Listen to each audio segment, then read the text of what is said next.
माननीय सदस्यगण, corona virus से उत्पन्न वैश्विक महामारी का यह तीसरा वर्ष है।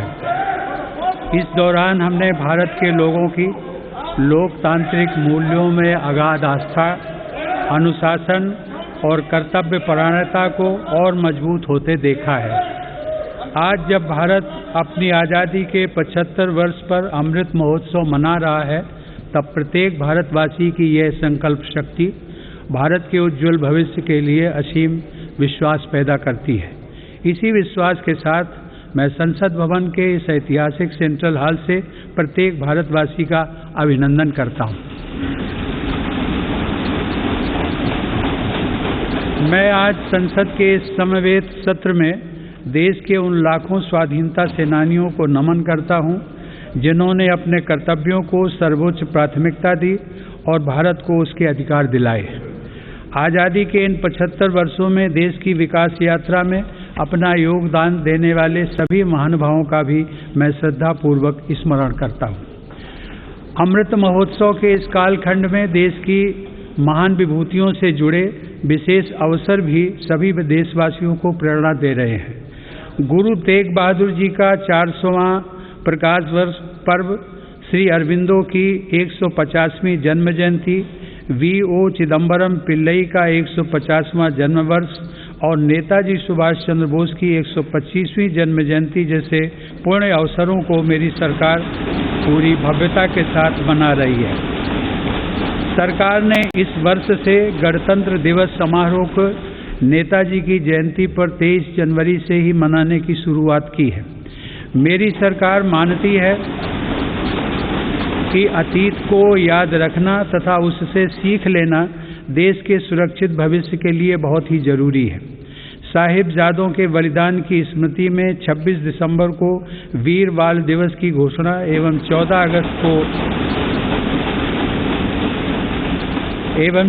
अगस्त को विभाजन विभीषिका स्मृति दिवस इसी सोच का परिचायक है।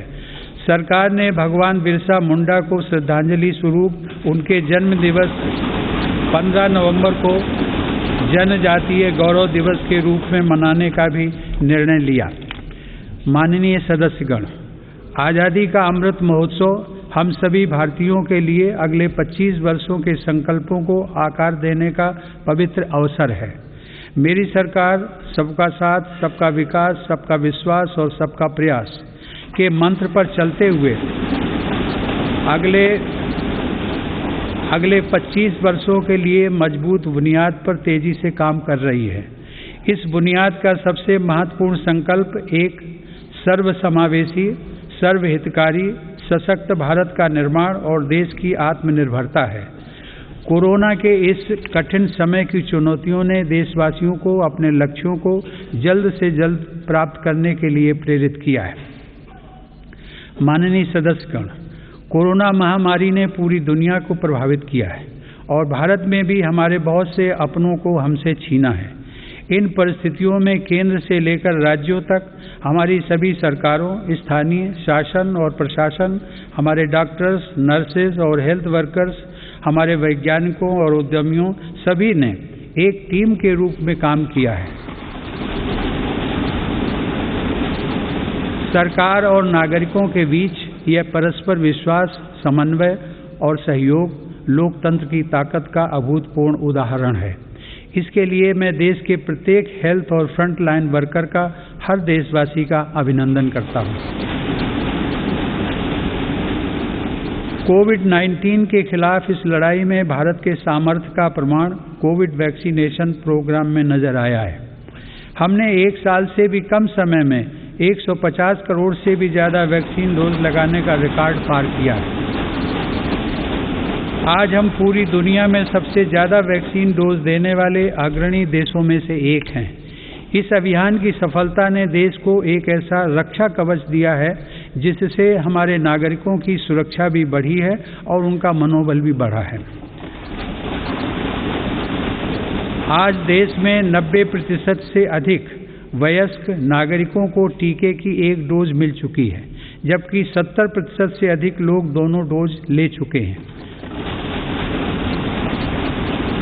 हर घर दस्तक अभियान के माध्यम से सरकार बाकी लोगों तक भी पहुंच रही है।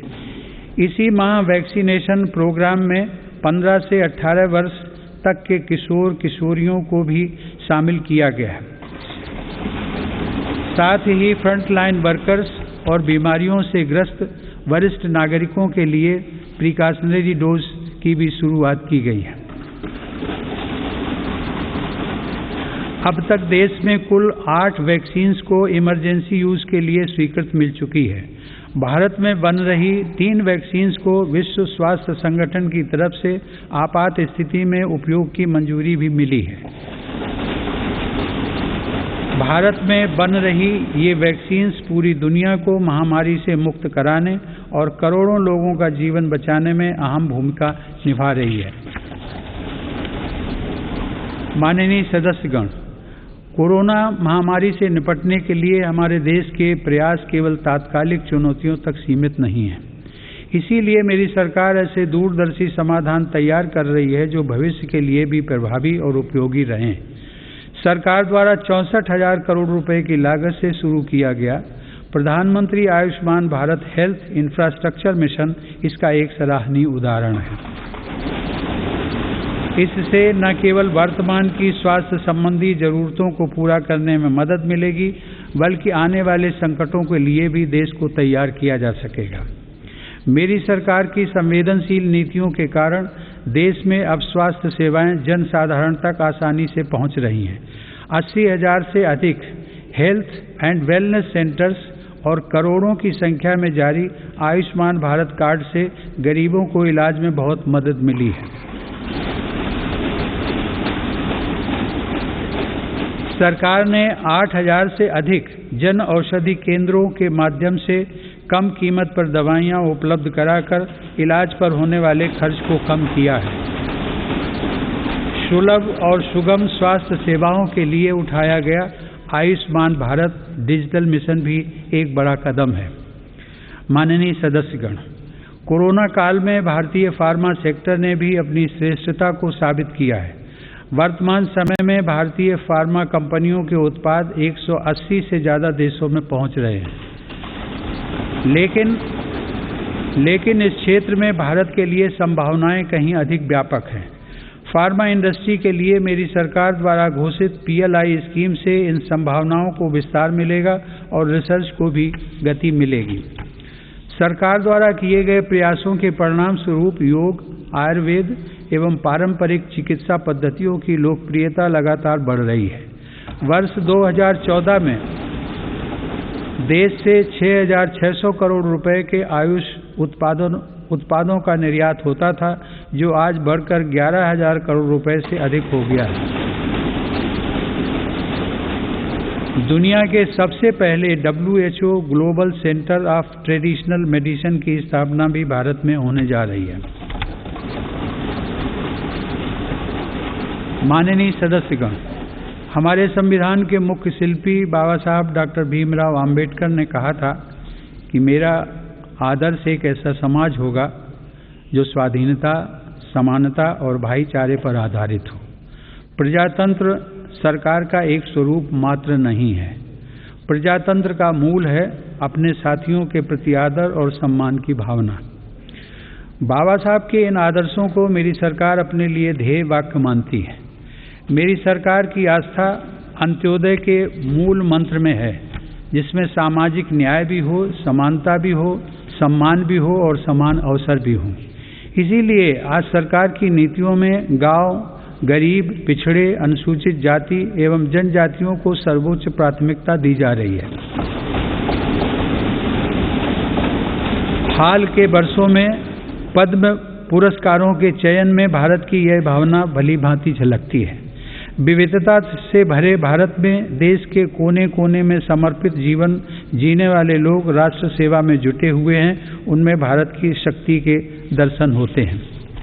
माननीय सदस्यगण, कोरोना के इस महासंकट में हमने बड़े बड़े देशों में खाद्यान्न की कमी और भूख की परेशानी देखी है, लेकिन मेरी संवेदनशील सरकार ने इस बात का पूरा प्रयास किया कि 100 साल के इस सबसे बड़े संकट में कोई गरीब भूखा न रहे। प्रधानमंत्री गरीब कल्याण अन्न योजना के अंतर्गत मेरी सरकार सभी गरीबों को हर महीने मुफ्त राशन दे रही है। 80 करोड़ लाभार्थियों को 19 महीनों से खाद्यान्न वितरित करने हेतु 2,60,000 करोड़ रुपए के खर्च के साथ भारत में आज दुनिया का सबसे बड़ा फूड डिस्ट्रीब्यूशन प्रोग्राम चलाया जा रहा है। वर्तमान परिस्थितियों को देखते हुए पूरी संवेदनशीलता के साथ मेरी सरकार ने इस योजना को मार्च 2022 तक बढ़ा दिया है। कोरोना काल में गरीब के स्वाभिमान और उसके रोजगार की रक्षा करने के लिए सरकार प्रधानमंत्री स्वनिधि योजना भी चला रही है। यह योजना हमारे रेहड़ी पटरी वाले भाइयों बहनों के लिए बहुत सहायक सिद्ध हो रही है। इस योजना के तहत अब तक 28 लाख रेहड़ी पटरी वालों को 2900 करोड़ रुपए से ज्यादा की धनराशि जारी की गई। सरकार अब इन स्ट्रीट वेंडर्स को ऑनलाइन फूड डिलीवरी करने वाली कंपनियों के साथ भी जोड़ रही है। श्रमिकों के हितों की रक्षा के लिए सरकार ने ई-श्रम पोर्टल भी शुरू किया है, जिससे अब तक 23 करोड़ से अधिक श्रमिक जुड़ चुके हैं। जनधन आधार मोबाइल अर्थात जैम ट्रिनिटी को मेरी सरकार ने जिस तरह नागरिक सशक्तिकरण से जोड़ा है, उसका प्रभाव भी हम लगातार देख रहे हैं। 44 करोड़ से अधिक गरीब देशवासियों के बैंकिंग सिस्टम से जुड़ने के कारण महामारी के दौरान करोड़ों लाभार्थियों को सीधे कैश ट्रांसफर का लाभ मिला है। डिजिटल इंडिया और डिजिटल इकोनॉमी के बढ़ते प्रसार के संदर्भ में देश के यूपीआई प्लेटफॉर्म की सफलता के लिए भी मैं सरकार के विजन की प्रशंसा करूंगा। दिसंबर 2021 में देश में 8 लाख करोड़ रुपए से ज्यादा का लेन देन यूपीआई के माध्यम से हुआ है। यह इस बात का उदाहरण है कि हमारे देश में जन सामान्य द्वारा बदलाव और तकनीक को बहुत तेजी से अपनाया जा रहा है। माननीय सदस्यगण, मेरी सरकार मूलभूत सुविधाओं को गरीब के सशक्तिकरण और गरीब की गरिमा बढ़ाने का माध्यम मानती है। पिछले वर्षों के अनवरत प्रयासों से प्रधानमंत्री आवास योजना में अब तक 2 करोड़ से अधिक पक्के घर गरीबों को मिल चुके हैं। प्रधानमंत्री आवास योजना ग्रामीण के तहत गत 3 वर्षों में करीब 1.5 लाख करोड़ रुपए की लागत से 1 करोड़ 17 लाख घर स्वीकृत किए गए हैं। हर घर जल पहुंचाने के उद्देश्य से शुरू किए गए जल जीवन मिशन ने लोगों के जीवन में बड़ा बदलाव लाना शुरू कर दिया है। महामारी की बाधाओं के बावजूद करीब 6 करोड़ ग्रामीण घरों को पेयजल के कनेक्शन से जोड़ा गया है। इसका बहुत बड़ा लाभ हमारे गांव की महिलाओं, बहनों, बेटियों को हुआ है। ग्रामीण क्षेत्रों में लोगों को उनकी संपत्ति के दस्तावेज देने के लिए शुरू की गई स्वामित्व योजना भी एक असाधारण प्रयास है। इस योजना के तहत अब तक 27,000 गांवों में 40 लाख से अधिक प्रॉपर्टी कार्ड दिए जा चुके हैं। ये प्रॉपर्टी कार्ड न केवल विवादों को रोकने में सहायक हैं, बल्कि गांव के लोगों को बैंकों से मदद मिलना भी आसान हो रहा है। माननीय सदस्यगण, मेरी सरकार ग्रामीण अर्थव्यवस्था और देश के किसानों को सशक्त बनाने के लिए निरंतर काम कर रही है। वैश्विक महामारी के बावजूद साल 2020-21 में हमारे किसानों ने 30 करोड़ टन से अधिक खाद्यान्न और 33 करोड़ टन से अधिक बागवानी उत्पादों की पैदावार की। सरकार ने रिकॉर्ड उत्पादन को ध्यान में रखते हुए रिकॉर्ड सरकारी खरीद की है। रबी की फसल के दौरान 433 लाख मीट्रिक टन गेहूं की खरीद की गई, जिससे लगभग 50 लाख किसानों को सीधा फायदा पहुंचा है। खरीफ की फसल के दौरान रिकॉर्ड लगभग 900 लाख मीट्रिक टन धान की खरीद की गई, जिससे 1 करोड़ 30 लाख किसान लाभान्वित हुए। सरकार के प्रयासों से देश का कृषि निर्यात भी रिकॉर्ड स्तर पर बढ़ा है। वर्ष 2020-21 में कृषि निर्यात में 25% से अधिक की वृद्धि दर्ज की गई। यह निर्यात लगभग 3 लाख करोड़ रुपए पहुंच गया है। हार्टिकल्चर और शहद उत्पादन भी किसानों के लिए आमदनी के नए स्रोतों और बाजार तक उनकी बढ़ती पहुंच के महत्वपूर्ण माध्यम हैं। शहद उत्पादन को प्रोत्साहन देने से वर्ष 2020-21 में देश का शहद उत्पादन 1,25,000 मीट्रिक टन तक पहुंच गया है, जो कि 2014-15 की तुलना में करीब 55% ज़्यादा है।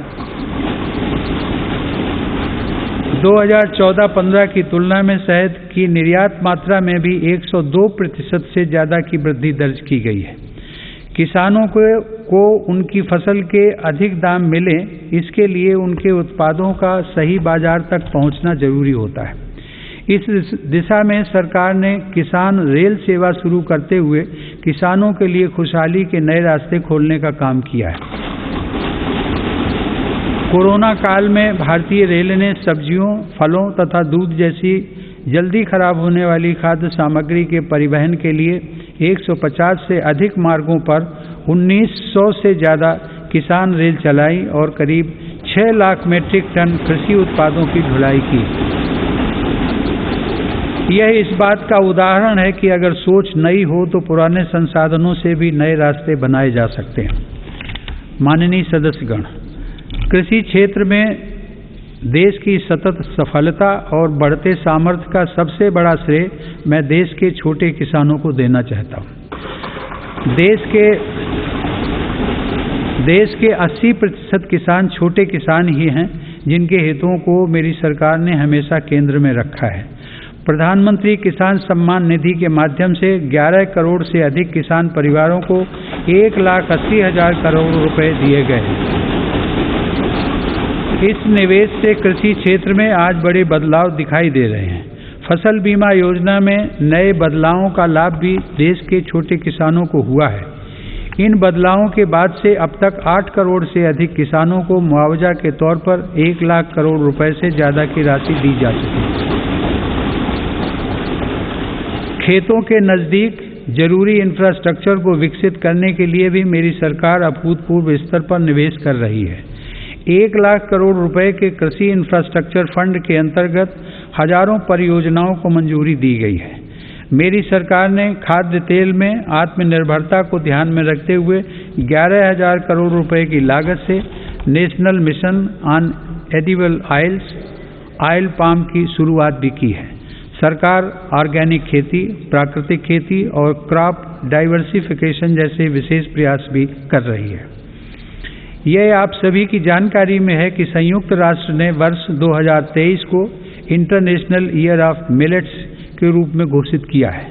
मेरी सरकार इंटरनेशनल ईयर ऑफ मिलेट्स को देश के किसानों, self help groups, FPOs, food industry और जन सामान्य के साथ मिलकर व्यापक स्तर पर मनाएगी।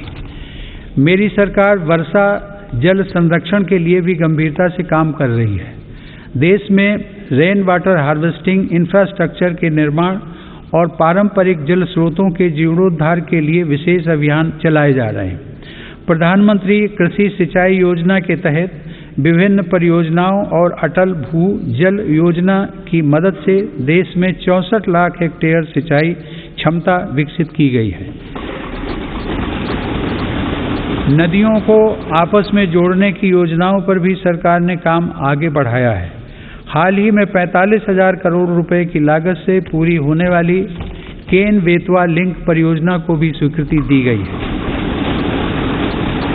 यह परियोजना बुंदेलखंड में पानी की चुनौतियों को समाप्त करने में सहायक होगी। माननीय सदस्यगण, ग्रामीण अर्थव्यवस्था को गति देने में महिलाओं की भूमिका अधिक विस्तृत होती जा रही है। 2021-22 में 28 लाख सेल्फ हेल्प ग्रुप्स को बैंकों की तरफ से 65,000 करोड़ रुपए की मदद दी गई है। यह राशि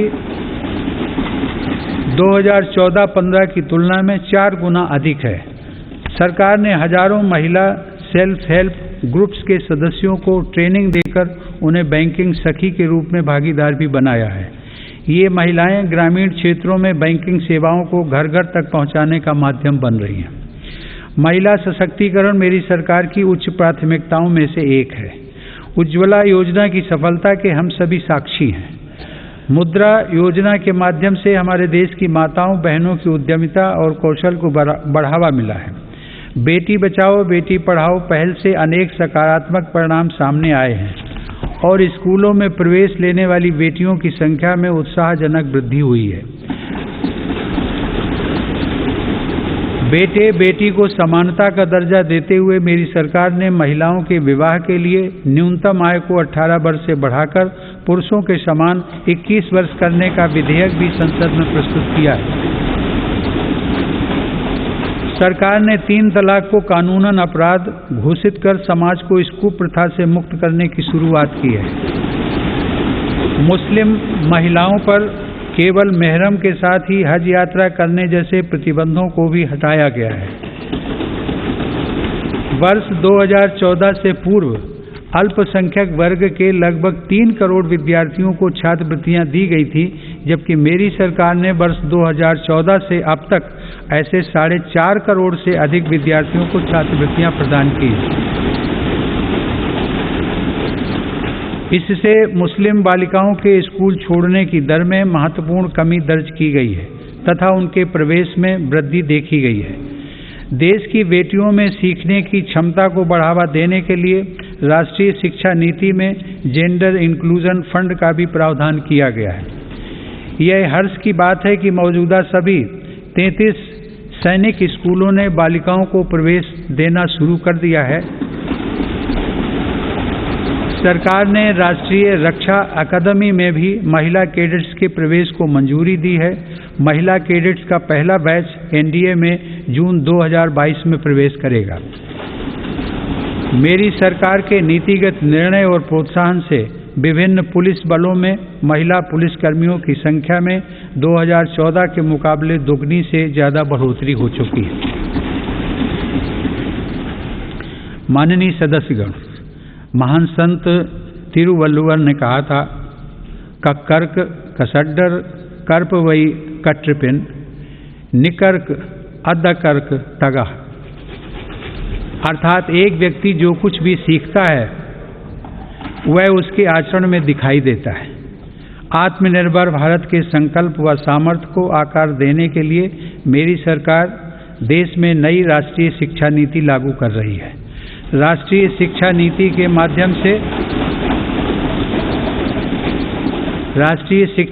के माध्यम से स्थानीय भाषाओं को भी प्रोत्साहित किया जा रहा है। स्नातक पाठ्यक्रमों की महत्वपूर्ण प्रवेश परीक्षाएं भारतीय भाषाओं में भी संचालित करने पर जोर दिया जा रहा है।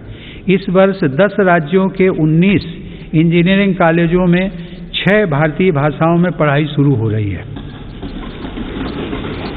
स्किल इंडिया मिशन के तहत ITI, जन शिक्षण संस्थान और प्रधानमंत्री कौशल केंद्रों के जरिए पूरे देश में 2.25 करोड़ से अधिक युवाओं का कौशल विकास हुआ है। स्किल को उच्च शिक्षा के साथ जोड़ने के लिए UGC के नियमों में कई बदलाव भी किए गए हैं। कोरोना से लड़ाई के लिए स्किल इंडिया मिशन के तहत हेल्थ केयर से जुड़े 6 विशेष प्रशिक्षण कार्यक्रम शुरू किए गए। इनसे हेल्थ केयर सेक्टर को मदद मिल रही है। सरकार द्वारा जनजातीय युवाओं की शिक्षा के लिए हर आदिवासी बहुल ब्लॉक तथा एकलव्य आवासीय मॉडल स्कूल के विस्तार का काम किया जा रहा है। ये स्कूल लगभग 3.5 लाख जनजातीय युवाओं को सशक्त बनाएंगे। माननीय सदस्यगण, टोक्यो ओलंपिक के दौरान हम सभी ने भारत की युवा शक्ति की क्षमताओं को देखा है।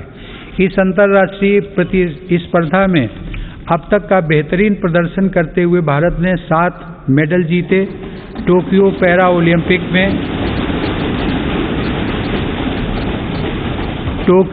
ओलंपिक में भी भारतीय पैरा एथलीटों ने 19 पदक जीतकर रिकॉर्ड कायम किया।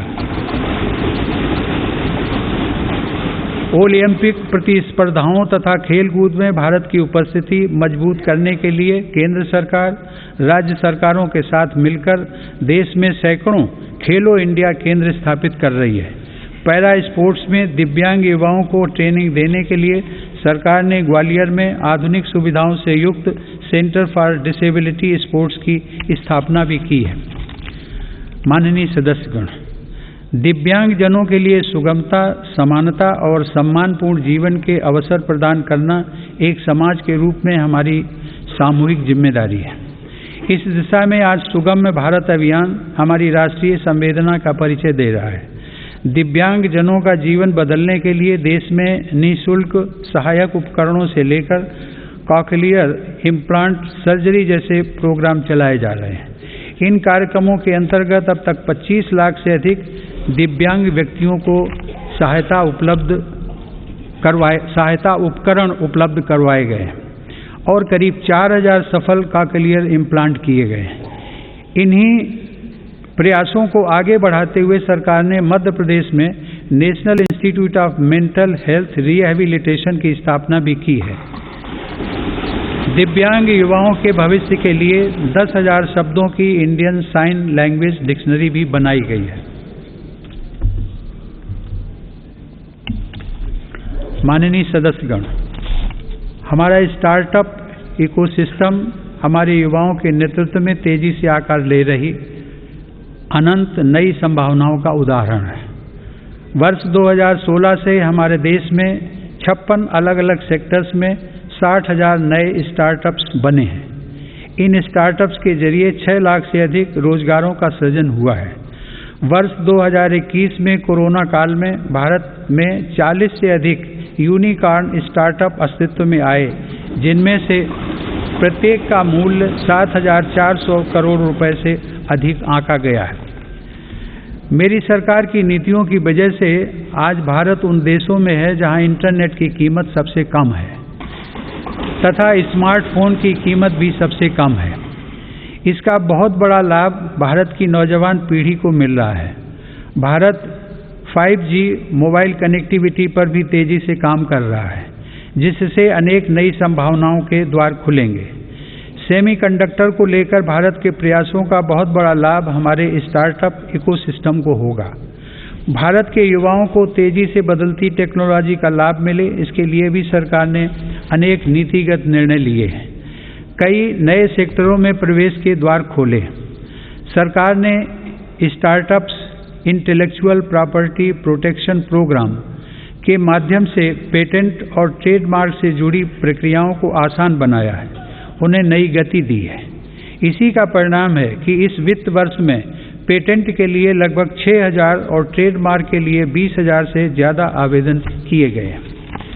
माननीय सदस्यगण, मेरी सरकार के निरंतर प्रयासों से भारत एक बार फिर विश्व की सर्वाधिक तेजी से विकसित हो रही अर्थव्यवस्थाओं में से एक बन गया है।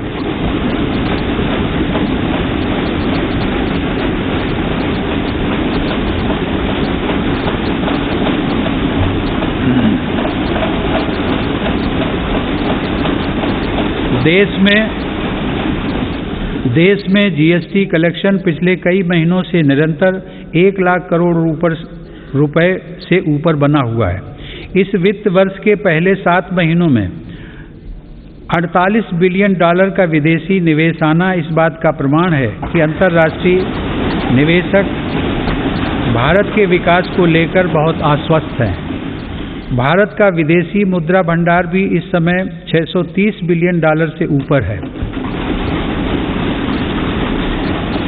हमारा निर्यात भी तेजी से बढ़ रहा है और पिछले रिकॉर्ड टूट रहे हैं। 2021 में अप्रैल से दिसंबर के दौरान भारत का गुड्स निर्यात लगभग $300 बिलियन यानी 22 लाख करोड़ रुपए से अधिक रहा है, जो कि 2020 की इसी अवधि की तुलना में 1.5 गुना ज़्यादा है। मेरी सरकार ने मैन्युफैक्चरिंग सेक्टर में मौजूद संभावनाओं को साकार करने और युवाओं को नए अवसर देने के लिए 1,97,000 करोड़ रुपए से ज़्यादा के निवेश से 14 महत्वपूर्ण PLI स्कीम्स शुरू की हैं। ये PLI स्कीम्स न केवल भारत को ग्लोबल मैन्युफैक्चरिंग हब के रूप में स्थापित करने में मदद करेंगी, बल्कि रोजगार के 60 लाख से अधिक अवसर भी उपलब्ध कराएंगे। देश में मोबाइल उत्पादन की सफलता मेक इन इंडिया का एक बड़ा उदाहरण है। आज भारत विश्व में दूसरा सबसे बड़ा मोबाइल फोन निर्माता बनकर उभरा है। इससे भारत के लाखों युवाओं को रोजगार भी मिला है। हमारा देश इलेक्ट्रॉनिक और टेक्नोलॉजी हार्डवेयर के क्षेत्र में ग्लोबल लीडर बने, इसके लिए सरकार ने सिलिकॉन और compound semiconductor fabrication, display, FAB, chip design और इनसे जुड़े वेंचर्स के लिए हाल ही में 76,000 करोड़ रुपए का पैकेज भी घोषित किया है। मेरी सरकार नए क्षेत्रों के साथ साथ उन पारंपरिक क्षेत्रों में भी देश की स्थिति को पुनः मजबूत बना रही है जिनमें हमारे पास सैकड़ों वर्षों का अनुभव है। इसी दिशा में मेरी सरकार द्वारा वस्त्र उद्योग के विकास के लिए करीब 4,500 करोड़ रुपए के निवेश से 7 मेगा इंटीग्रेटेड टेक्सटाइल रीजन और अपैरल पार्क बनाए जा रहे हैं। इससे देश में इंटीग्रेटेड टेक्सटाइल वैल्यू चेन तैयार होगी। ये मेगा टेक्सटाइल पार्क्स भारतीय तथा विदेशी निवेशकों को भी आकर्षित करेंगे और रोजगार के लाखों नए अवसर पैदा करेंगे। माननीय सदस्यगण, भारत की समृद्धि में बड़े उद्योगों के साथ सूक्ष्म एवं लघु उद्योगों की भूमिका बहुत महत्वपूर्ण है। हमारे MSMEs हमारी अर्थव्यवस्था का मेरुदंड रहे हैं और आत्मनिर्भर भारत को गति प्रदान करते रहे हैं। कोरोना काल में MSMEs को संकट से बचाने और जरूरी क्रेडिट उपलब्ध कराने के लिए सरकार ने 3 लाख करोड़ रुपए के कोलेटरल फ्री लोन्स की व्यवस्था की। हाल के अध्ययनों से यह स्पष्ट हुआ है कि इस योजना की सहायता से 13.5 लाख MSME यूनिट्स को जीवन दान दिया गया और 1.5 करोड़ रोजगार भी सुरक्षित किए गए। जून 2021 में सरकार 3 लाख करोड़ रुपए की इस गारंटी को बढ़ाकर 4.5 लाख करोड़ रुपए कर चुकी है। MSME सेक्टर को विस्तार प्रदान करने तथा इस सेक्टर के लिए अवसर बढ़ाने हेतु कई नीतिगत फैसले भी लिए गए हैं। MSMEs की नई परिभाषा से छोटे उद्योगों को आगे बढ़ाने में मदद मिल रही है। सरकार ने थोक और खुदरा व्यापारियों व स्ट्रीट वेंडर्स को उद्यम पोर्टल पर रजिस्टर करने की अनुमति भी दी है ताकि उन्हें प्रायोरिटी सेक्टर लेंडिंग का लाभ मिल सके। मैं खादी की सफलता का भी विशेष उल्लेख करूंगा। आज़ादी की लड़ाई में बापू के नेतृत्व में देश की चेतना का प्रतीक रही खादी एक बार फिर छोटे उद्यमियों का संबल बन रही है। सरकार के प्रयासों से 2014 की तुलना में देश में खादी की बिक्री 3 गुना बढ़ी है।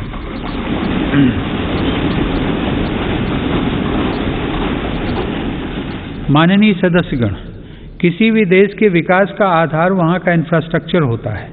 मेरी सरकार की दृष्टि में इंफ्रास्ट्रक्चर सामाजिक असमानता को पाटने वाला सेतु भी है। इंफ्रास्ट्रक्चर पर होने वाले निवेश से न केवल लाखों नए रोजगार पैदा होते हैं बल्कि इसका एक गुणात्मक प्रभाव भी होता है। इससे व्यापार करना सुगम होता है, परिवहन की गति बढ़ती है और हर सेक्टर में आर्थिक गतिविधियों में वृद्धि होती है। मेरी सरकार ने इंफ्रास्ट्रक्चर विकास के कार्यों को और अधिक गति प्रदान करने के लिए अलग अलग मंत्रालयों के कामकाज को प्रधानमंत्री गति शक्ति राष्ट्रीय मास्टर प्लान के रूप में एक साथ जोड़ा है। यह प्लान भारत में मल्टी मोडल ट्रांसपोर्ट के एक नए युग का प्रारंभ करने जा रहा है। भविष्य के भारत में रेलवेज, हाईवेज और एयरवेज अलग अलग और अलग थलग इंफ्रास्ट्रक्चर नहीं होंगे बल्कि एक देश के एकजुट संसाधन के तौर पर काम करेंगे। ग्रामीण क्षेत्रों में सड़कों, संसाधनों और इंफ्रास्ट्रक्चर के निर्माण से देश की उन संभावनाओं को उड़ान मिल रही है जो दशकों से उपेक्षित पड़ी थी। प्रधानमंत्री ग्राम सड़क योजना की उपलब्धियां गर्व करने योग्य हैं। वर्ष 2020-21 में ग्रामीण इलाकों में 100 किलोमीटर प्रतिदिन से अधिक की रफ्तार से 36,500 किलोमीटर सड़कें बनाई गई हैं और हजारों रिहायशी क्षेत्रों को ऑल वेदर रोड कनेक्टिविटी से जोड़ा गया है। आज देश के नेशनल हाईवेज भी पूरब से पश्चिम और उत्तर से दक्षिण पूरे देश को एक साथ जोड़ रहे हैं। मार्च 2014 में हमारे देश में राष्ट्रीय राजमार्गों की कुल लंबाई 90,000 किलोमीटर थी, जबकि आज उनकी लंबाई बढ़कर 1,40,000 किलोमीटर से अधिक हो गई है। भारतमाला परियोजना के अंतर्गत लगभग 6 लाख करोड़ रुपए की लागत से 20,000 किलोमीटर से अधिक लंबाई के राजमार्गों पर काम किया जा रहा है। इनमें 23 ग्रीन एक्सप्रेसवेज और ग्रीन फील्ड कॉरिडोर्स का विकास भी शामिल है। दिल्ली मुंबई एक्सप्रेस वे भी पूरा होने के करीब है, जो कि भारत का सबसे लंबा और सबसे तेज एक्सप्रेस वे होगा। मेरी सरकार को पंढरपुर तीर्थ को जोड़ने वाले संत ज्ञानेश्वर मार्ग और संत तुकाराम पालकी मार्ग के चौड़ीकरण का काम शुरू करने का सौभाग्य भी मिला है। देश में आधुनिक इंफ्रास्ट्रक्चर के विकास से आज जहां एक ओर विकास के नए रास्ते खुल रहे हैं, तो वहीं दूसरी ओर इससे देश की सुरक्षा को भी नई ताकत मिल रही है। बॉर्डर रोड्स ऑर्गेनाइजेशन BRO ने लद्दाख में उमलिंग ला दर्रा पर 19,000 फीट की ऊंचाई पर विश्व की सबसे ऊंची परिवहन योग्य सड़क का निर्माण किया है। लद्दाख के डेमचोक, उत्तराखंड के जोलिंगकोंग और अरुणाचल प्रदेश के हुरी जैसे सर्वाधिक दूरस्थ गांवों को भी आधुनिक सड़कों से जोड़ा गया है। मेरी सरकार भारतीय रेलवे का भी तेज गति से आधुनिकीकरण कर रही है। नई वंदे भारत ट्रेनें तथा नए विस्टाडोम कोच भारतीय रेल की आभा में वृद्धि कर रहे हैं। बीते 7 वर्षों में 24,000 किलोमीटर रेलवे रूट का विद्युतीकरण हुआ है। नई रेलवे लाइंस बिछाने और दोहरीकरण का काम भी तेज गति से जारी है। गुजरात में गांधीनगर रेलवे स्टेशन और मध्य प्रदेश में रानी कमलापति रेलवे स्टेशन आज आधुनिक भारत की नई तस्वीर के रूप में सामने आए हैं। कश्मीर में चिनाब नदी पर निर्मित हो रहा रेलवे आर्च ब्रिज आकर्षण का केंद्र बन रहा है। मेरी सरकार ने गरीब और मध्यम वर्ग का जीवन आसान बनाने के लिए पब्लिक ट्रांसपोर्ट की सुविधा बढ़ाने में भी असाधारण काम किया है। देश में 11 नई मेट्रो लाइंस पर सेवाएं शुरू की गई हैं, जिनका लाभ 8 राज्यों में लाखों लोगों को हर दिन मिल रहा है। भारत आज दुनिया के 4 सबसे बड़े ड्राइवरलेस ट्रेन नेटवर्क वाले देशों में भी शामिल हो गया है। हमने देश में इंडिजिनस ऑटोमेटिक ट्रेन सिस्टम भी विकसित किया है, जो कि मेक इन इंडिया की बढ़ती क्षमता का प्रतीक है। सरकार ने देश में 21 ग्रीन फील्ड एयरपोर्ट्स के निर्माण के लिए भी मंजूरी दी है। इनमें से देश का सबसे बड़ा एयरपोर्ट उत्तर प्रदेश के गौतम बुद्ध नगर जिले में बन रहा है। देश के महत्वपूर्ण कारोबारी क्षेत्रों को बंदरगाहों से जोड़ने के लिए सागरमाला कार्यक्रम के अंतर्गत 80 से अधिक कनेक्टिविटी परियोजनाओं पर भी काम हो रहा है।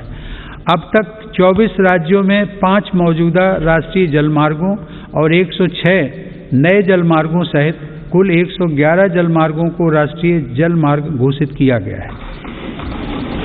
इनमें से 23 जलमार्गों के जरिए माल परिवहन भी हो सकेगा। आधुनिक इंफ्रास्ट्रक्चर की दिशा में सरकार द्वारा 27,000 सर्किट किलोमीटर से ज़्यादा ट्रांसमिशन लाइन्स भी बिछाई गई हैं। माननीय सदस्यगण, बीते समय में हमने देश में आत्मनिर्भर भारत के नए संकल्प को ठोस आकार लेते देखा है। इस संकल्प को रिफॉर्म्स की ऊर्जा से तेज गति प्राप्त हो रही है। नए लेबर रिफॉर्म्स से लेकर बैंकिंग रिफॉर्म्स और इंसॉल्वेंसी एंड बैंक्रप्सी कोड तक सुधारों का यह क्रम बिना रुके अनवरत चल रहा है। विगत वर्ष केंद्र और राज्यों के अलग अलग विभागों में 26,000 से ज़्यादा कंप्लायंसेस की आवश्यकता को घटाया जा चुका है। देश में स्पेस को प्राइवेट सेक्टर के लिए खोलकर संभावनाओं का अनंत आकाश भी उपलब्ध करा दिया गया। पिछले साल भारत की अंतरिक्ष क्षमताओं को बढ़ाने के लिए इन स्पेस का गठन किया जाना ऐसा ही एक प्रमुख कदम है। तेजी से विकसित हो रही ड्रोन टेक्नोलॉजी और इससे जुड़ी संभावनाओं को लेकर भी मेरी सरकार सजग और सक्रिय है। इस दिशा में सरकार ने सिंप्लीफाइड ड्रोन रूल्स 2021 को अधिसूचित किया है। और ड्रोन व ड्रोन कलपुर्जों के देश में निर्माण के लिए PLI योजना भी शुरू की है। इससे देश को भविष्य की इस महत्वपूर्ण टेक्नोलॉजी में अपनी स्थिति को मजबूत बनाने में मदद मिलेगी। माननीय सदस्यगण, मेरी सरकार देश की सुरक्षा के लिए दृढ़ संकल्पित होकर काम कर रही है। सरकार की नीतियों की वजह से डिफेंस सेक्टर में, विशेषकर रक्षा उत्पादन में देश की आत्मनिर्भरता लगातार बढ़ रही है।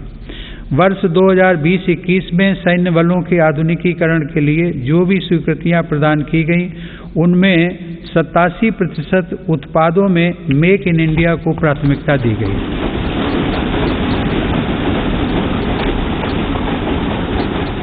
इसी प्रकार 2020-21 में 98% उपकरणों से जुड़े अनुबंधों में मेक इन इंडिया को प्राथमिकता दी गई है। हमारी सेनाओं ने 209 ऐसे साजो सामान की सूची भी जारी की है जिन्हें अब विदेश से नहीं खरीदा जाएगा। रक्षा उपक्रमों द्वारा 2800 से ज़्यादा ऐसे उपकरणों की सूची जारी की जा चुकी है जिनका देश में ही निर्माण किया जाएगा। हिंदुस्तान एरोनॉटिक्स लिमिटेड के साथ 83 LCA तेजस फाइटर एयरक्राफ्ट के निर्माण हेतु अनुबंध किए गए हैं। सरकार ने ऑर्डिनेंस फैक्ट्रियों को 7 डिफेंस PSUs का रूप देने के लिए महत्वपूर्ण कदम उठाए हैं। इसके अलावा रक्षा क्षेत्र में प्राइवेट सेक्टर और स्टार्टअप्स को तेजी से बढ़ावा देने के लिए भी सरकार प्रतिबद्ध है। हमारा लक्ष्य है कि हमारी सेनाओं की जरूरत का सामान भारत में विकसित हो तथा भारत में ही निर्मित हो। माननीय सदस्यगण, तेजी से उभरते वैश्विक परिवेश में भारत ने अपने राजनयिक संबंधों को बेहतर बनाते हुए अपनी स्थिति को मजबूत किया है। अगस्त 2021 में भारत ने संयुक्त राष्ट्र सुरक्षा परिषद की अध्यक्षता की और इस दौरान कई अभूतपूर्व निर्णय लिए गए। भारत की अध्यक्षता में ही सुरक्षा परिषद ने पहली बार समुद्री सुरक्षा के विषय पर अपने एजेंडा आइटम के अंतर्गत समग्र रूप से विचार विमर्श किया। संयुक्त राष्ट्र सुरक्षा परिषद ने इस विषय पर पहली बार एक प्रेसिडेंशियल स्टेटमेंट को सर्वसम्मति से अडॉप्ट भी किया। हमने अपने पड़ोसी देश अफगानिस्तान में अस्थिरता और नाजुक हालात को भी देखा है। भारत ने इन परिस्थितियों में मानवता को सर्वोपरि रखते हुए ऑपरेशन देवी शक्ति को संचालित किया। हमने अनेक चुनौतियों के बावजूद हमारे कई नागरिकों और कई अफगान हिंदू सिख अल्पसंख्यकों को काबुल से सफलतापूर्वक एयरलिफ्ट किया। हम उन कठिन हालात के बीच से पवित्र गुरु ग्रंथ साहिब के 2 स्वरूपों को भी सुरक्षित भारत लेकर आए। मानवता की दृष्टि से भारत अफगानिस्तान में मेडिकल सप्लाई और अनाज पहुंचाने में भी मदद कर रहा है। माननीय सदस्यगण, वर्तमान समय में जलवायु परिवर्तन पूरे विश्व के सामने बड़ी चुनौती है। भारत इस विषय पर एक जिम्मेदार वैश्विक आवाज बनकर उभरा है। COP26 शिखर सम्मेलन में मेरी सरकार ने घोषणा की है कि वर्ष 2030 तक भारत अपने कार्बन उत्सर्जन को 1 बिलियन टन से घटा देगा। भारत ने साल 2070 तक नेट जीरो उत्सर्जन वाली अर्थव्यवस्था का लक्ष्य भी रखा है। भारत ने विश्व समुदाय को साथ लेकर green grid initiative one sun one world one grid की पहल भी की है। यह global interconnected solar power grid का पहला अंतर्राष्ट्रीय नेटवर्क बन रहा है। पर्यावरण को लेकर हमारे बड़े लक्ष्य और साहसिक संकल्प प्रकृति के प्रति हमारी संवेदनशीलता को दर्शाते हैं। माननीय सदस्यगण, मेरी सरकार भारत की प्राचीन विरासत को संरक्षित, समृद्ध और सशक्त करना अपना दायित्व समझती है। यह गौरव की बात है कि धौलावीरा की हड़प्पा साइट और तेलंगाना स्थित 13वीं शताब्दी के काकतीय रुद्रेश्वर रामप्पा मंदिर को यूनेस्को विश्व धरोहर स्थल घोषित किया गया। प्रयागराज कुंभ मेले के बाद यूनेस्को की अमूर्त सांस्कृतिक विरासत सूची में कोलकाता की प्रतिष्ठित दुर्गा पूजा को भी शामिल किया गया। सरकार की यह भी प्राथमिकता रही है कि भारत की अमूल्य धरोहरों को देश में वापस लाया जाए। 100 वर्ष पूर्व भारत से चोरी हुई मां अन्नपूर्णा देवी की मूर्ति को वापस लाकर काशी विश्वनाथ मंदिर में स्थापित किया गया।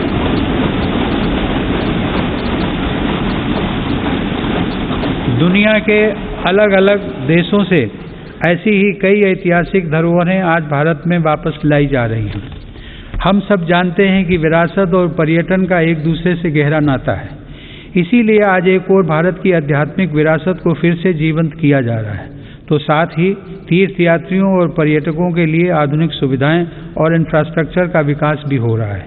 मेरी सरकार की स्वदेश दर्शन एवं प्रसाद योजनाएं इसमें बड़ी भूमिका निभा रही हैं। गोवा के 60वें मुक्ति दिवस के अवसर पर फोर्ट अगुआडा जेल परिसर में स्मारक का जीर्णोद्धार करके उसका उद्घाटन किया गया है। यह गोवा मुक्ति संग्राम के सेनानियों के अविस्मरणीय संघर्षों का स्मारक है। माननीय सदस्यगण, आज़ादी के अमृतकाल में एक भारत श्रेष्ठ भारत के हमारे संकल्प के आधार पर आज लोकतांत्रिक मूल्यों के साथ विकास के नए अध्याय लिखे जा रहे हैं। जो राज्य और क्षेत्र उपेक्षित छूट गए थे, आज देश उनके लिए विशेष प्रयास कर रहा है। जम्मू कश्मीर और लद्दाख क्षेत्र में विकास के नए युग का आरंभ इसका एक बड़ा उदाहरण है। मेरी सरकार ने जम्मू कश्मीर के औद्योगिक विकास के लिए लगभग 28,000 करोड़ रुपए की लागत से नई सेंट्रल सेक्टर स्कीम शुरू की है। पिछले वर्ष काजीगुंड बनिहाल सुरंग को भी यातायात के लिए खोल दिया गया है। श्रीनगर से शारजाह तक की अंतर्राष्ट्रीय उड़ानें भी शुरू हो गई हैं। जम्मू कश्मीर के लोगों को शिक्षा, स्वास्थ्य और रोजगार के बेहतर अवसर प्रदान करने के लिए अनेक महत्वपूर्ण कदम उठाए गए हैं। इस समय वहां 7 मेडिकल कॉलेजों के अलावा 2 एम्स का कार्य प्रगति पर है, जिनमें से एक एम्स जम्मू में और एक कश्मीर में है। IIT जम्मू और IIM जम्मू का निर्माण कार्य भी तेजी से चल रहा है। लद्दाख संघ राज्य क्षेत्र में इंफ्रास्ट्रक्चर और आर्थिक विकास को तेजी से आगे बढ़ाने के लिए सिंधु इंफ्रास्ट्रक्चर डेवलपमेंट कॉरपोरेशन की स्थापना की गई है। लद्दाख की इस विकास यात्रा में एक और उपलब्धि सिंधु सेंट्रल यूनिवर्सिटी के रूप में जुड़ रही है। माननीय सदस्यगण, मेरी सरकार पूर्वोत्तर के सभी राज्यों अरुणाचल प्रदेश, असम, मणिपुर, मेघालय, मिजोरम, नागालैंड, सिक्किम और त्रिपुरा के सतत विकास के लिए प्रतिबद्ध है। इन राज्यों में हर स्तर पर बुनियादी और आर्थिक अवसरों का विकास किया जा रहा है। रेल और हवाई कनेक्टिविटी जैसी सुविधाओं का सपना पूर्वोत्तर के लोगों के लिए अब साकार हो रहा है। यह देश के लिए गर्व का विषय है कि पूर्वोत्तर राज्यों की सभी राजधानियां मेरी सरकार के प्रयास से अब रेलवे के नक्शे पर आ रही हैं।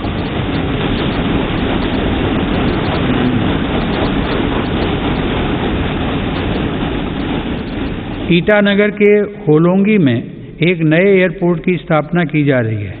हाल ही में त्रिपुरा राज्य के महाराजा वीर विक्रम एयरपोर्ट में एक नया और आधुनिक टर्मिनल खोला गया है। पूर्वोत्तर का यह विकास भारत की विकास यात्रा का एक स्वर्णिम अध्याय सिद्ध होगा।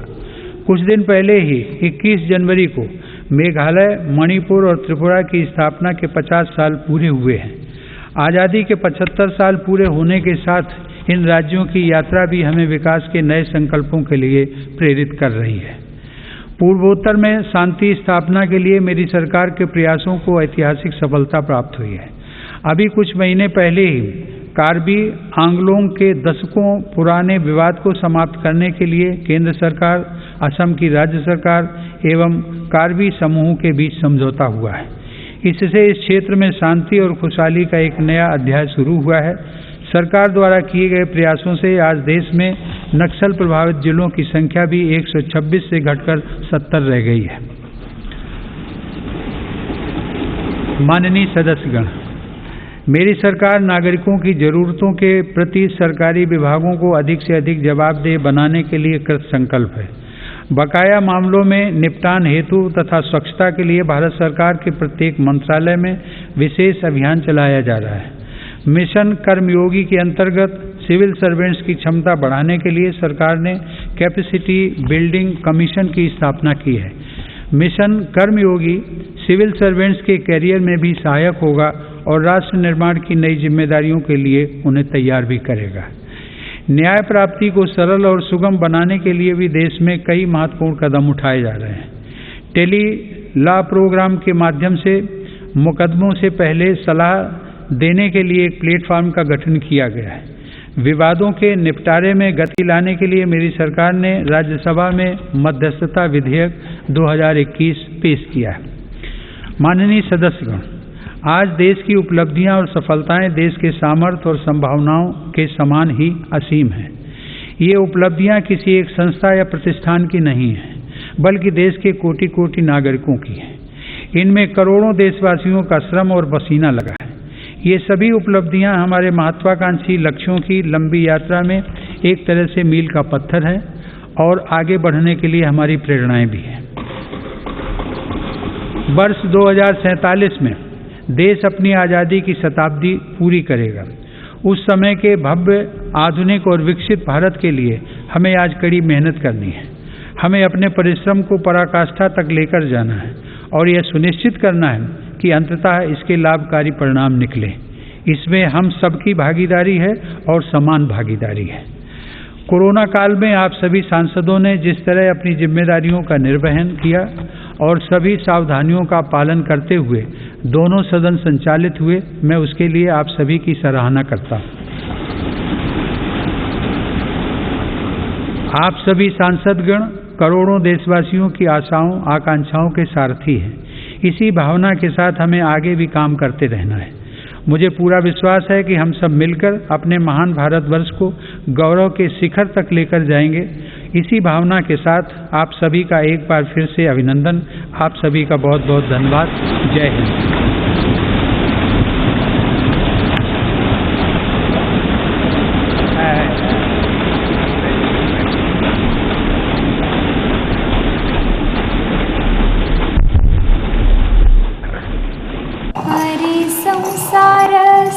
बहिणाबाईंची जात्यावरची ओवी म्हणजे